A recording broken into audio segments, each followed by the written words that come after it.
Existe uma pesquisa americana que a gente pode copiar isso para o Brasil, mais ou menos, que 90% dos filhos dos crentes, antes do primeiro ano de faculdade, param de frequentar a igreja. Ok. 90. 90% no primeiro ano.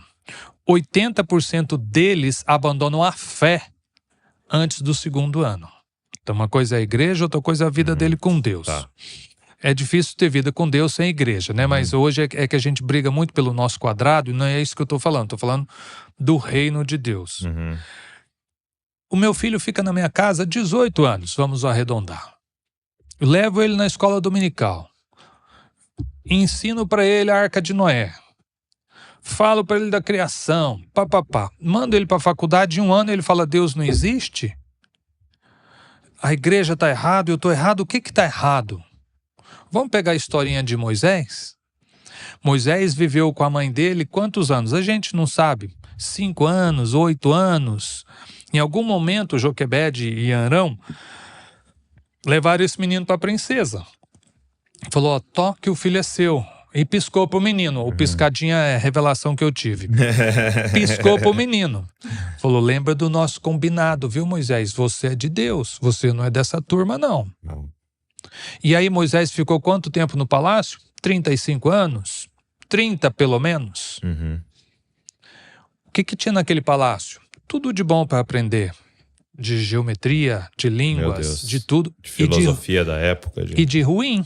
Sim. De corrupção, de prostituição, de lascívia, idolatria, tudo de ruim Moisés presenciou, viu. Hebreus 11 diz, pela fé, ele preferiu ser maltratado com o seu povo a usufruir prazeres transitórios do pecado. O que aquele casal fez na vida daquele garoto em 5 anos, em 8 anos, que eu não faço em 20? Então hoje eu ponho a culpa na faculdade. Então eu digo por aí que a faculdade é como um liquidificador e o nosso filho é um mamãozinho maduro. Joga lá, em 1 minuto já era. Eu quero mandar a bola de aço para a faculdade. A faculdade que se cuide, porque o meu filho vai fazer revolução lá de que ele é de Deus. Ele que é um perigo para aquela faculdade. Ele que é um perigo, ele vai quebrar a hélice daquele liquidificador.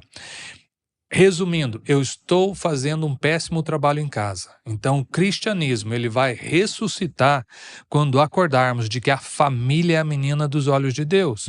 Malaquias 4, os últimos 2 versículos diz, né, que eis que eu vos enviarei Elias antes que venha o grande e terrível dia do Senhor. Ele converterá o coração dos pais aos filhos, dos filhos aos seus pais, para que eu não venha e fira a terra com maldição.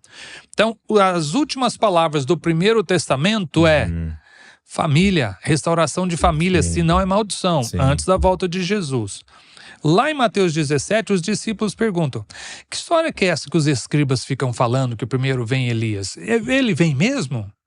Jesus responde, de fato Elias virá e restaurará todas as coisas. Outra heresia que eu estou ensinando, então restauração da família é restaurar todas as coisas.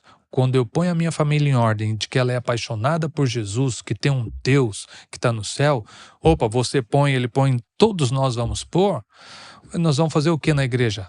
Festa ao nosso Deus, culto. Mas como eu não faço um bom trabalho, eu trago, pastor, cuida, pastor, faça, pastor, resolva. Se o menino dá errado com 15 anos, essa igreja é ruim, vamos mudar de igreja. Engraçado que quando a gente olha para Israel, a nação de Israel, e naquele período áureo, né, aquele período mais forte de Israel, de Davi e tal, de Salomão, você olha e fala, então a nação Jerusalém, se você olha para isso, o que representa a igreja, né? E a gente pensa que o templo representa a igreja, né? Então a gente pensa assim, tanto que a gente chama a nossa igreja de templo, né? E aí lá dentro do templo tem sacerdotes, a gente chama nossos pastores de sacerdotes, né? Ou por muito tempo o padre, né? É chamado de sacerdote. Mas a pergunta é, onde que um judeu israelita ia semanalmente cultuar? Porque a figura da igreja é esse lugar que a gente vai semanalmente cultuar, aprender a palavra, né? Ser pastoreado, discipulado. Aonde que um judeu ia semanalmente cultuar? Não era no templo. O templo ele ia 2 vezes ao ano. Aonde ele estava toda semana cultuando? Em casa. Ele estava em casa cultuando todo Shabá. E a pergunta é, quem é que fazia o culto? Quem Pois era o é. líder? Pois é. Cada pai. Então, cada pai era pastor de Israel. O sacerdote representava Cristo. Uhum. O sacrifício, o cordeiro, aquele que ia, né, pagar para os nossos pecados. Mas a figura de pastor, discipulador, que ensinava a Bíblia, era cada pai, cada casa, Exatamente. semanalmente, né? Ao Exatamente. redor de uma mesa, né? Um bom exemplo. Como é que uma nação dessa, 2000 anos depois, ela ressurge do nada? Isso não existe na história. Não. De Nem- manter uma cultura sem Nem de 100 país, anos, sem... 200 anos, não, mas ressuscitou uma nação com língua, alimento, costume, toda a cultura judaica, ela permaneceu. Como? Onde? Como que sobreviveu a tantos ataques, tantas guerras? Sobreviveu porque tinha famílias A fortes. base é na família, né? Base era na família, exatamente. Muito bom. Uma coisa que eu tenho percebido é como as crianças, os adolescentes estão cada vez menos confiantes, né? Menos confiantes.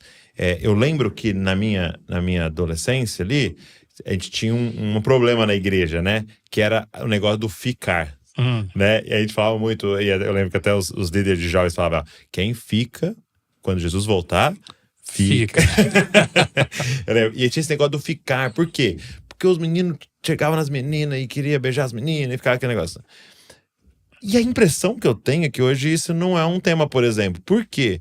Porque parece que eu tenho mais tímidos e retraídos e nem para isso parece que não há aquela confiança. Tanto que aí você vai ter, logicamente, um aumento na pornografia e outras coisas, que é lá no escondido, no secreto. Mas no social, no fazer, no falar em público, parece que isso diminuiu. Sumiu. Como criar filhos confiantes? Né? Confiantes, assim. Uhum. Deus é pai. E outro dia eu fui pregar em Santa Catarina, no encontro de homens, e eu só busquei Deus animando os homens. O tempo todo. Deus fala, sou contigo. Tem bom ânimo. Deus é animado. E eu peguei que a melhor ferramenta para criar os filhos seria encorajamento. Ok. Vai dar certo, você consegue. Vai dar certo, você consegue. Desde pequenininho. Seja para carregar um copo até a pia, seja para desenvolver um trabalho, seja para aprender a dirigir um carro, aprender a andar de bicicleta, seja o que for, você consegue. Então, o tempo todo uma afirmação. Ouso dizer que Jesus só começou o ministério depois da afirmação do Pai. Este é o meu filho amado. Daí ele começou. Então, dizem, né, alguns teólogos que possivelmente Jesus não teve o barbaracá, o bar mitzvah dele lá. Porque ou José tinha morrido, ou José não se achou na autoridade de fazê-lo, porque não era o pai biológico. Mas teve que acontecer. Quando? Quando Deus falou, esse é meu filho amado. Então ele começou. Tenho prazer. Eu sou pai para afirmar o meu filho. Se ele está constantemente recebendo essa identidade e destino estão ligados e colados. Identidade e destino, identidade e destino. Por isso que a gente tem a flecha aqui na capa. Identidade e destino. Se ele tem essa identidade, ele está bem. Ele fala, ele se expressa, ele resolve, ele cala quando precisa calar, mas ele se relaciona. Porque se ele tem essa identidade e já tem um destino, ele pode conversar sobre essas coisas, porque isso não o atrapalha. Mas isso aqui é o que enche o coração dele. Esse propósito, esse destino. Certeza, né? Quem é que vai colocar isso no coração do filho, uma identidade e destino? É o pai. Mas a gente está deixando o filho crescer, a igreja faz, alguém vai fazer de forma errada. Está ali na sua mão. Sim. Construa isso no coração dele. Como é que um homem bomba... como é que esse pessoal contrata homem-bomba? Coloca outdoor aí, precisamos de um homem-bomba entre 30 e 40 anos, que fale 3 línguas, que sabe pilotar um avião, disposto a morrer? Ninguém vai. Agora ele pega desde pequenininho, você é homem-bomba, você vai matar aqueles crentes lá, aquele povo do inferno e tal. Quando o cara chega nos 30 anos, ele fala, eu nasci para isso aqui. Aí ele se enche de bomba e vai, se atira, pega um avião, se atira no prédio, porque ele nasceu para aquele propósito. O crente não faz isso com o coração do filho. Quando muito fala que a verdade, né? Quando muito joga para a igreja. Não é para a igreja, é para Deus. José estava longe do pai, longe da igreja, longe do pastor, longe da professora de escola dominical. Não pisou na bola, porque tinha algo lá construído, algo firme. Tem mais... Quer fazer outra pergunta? Não. Deixa eu Manda ver. embalar uma história aqui que eu Por lembrei favor. agora.